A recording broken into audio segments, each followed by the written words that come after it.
Guys, അപ്പോൾ ഞാൻ എൻ്റെ പേരമാമിൻ്റെ വീട്ടിലാണ്. മുകളിലൊരു മുറിച്ചുണ്ട്. അപ്പോൾ അതിന്മേന്നൊരു മാങ്ങ വയ്ക്കാൻ കുറേ ഒന്നും കാണുന്നില്ല, 2-3 കാണുന്നുള്ളൂ.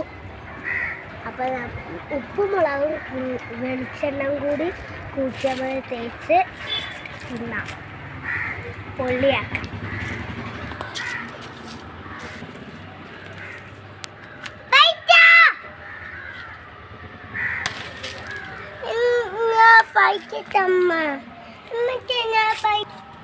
ഇനി നമ്മൾ ഉപ്പും മുളകും വെളിച്ചെണ്ണയും കൂട്ടി കുഴച്ച് തിന്നാൻ പോവുകയാണിത്.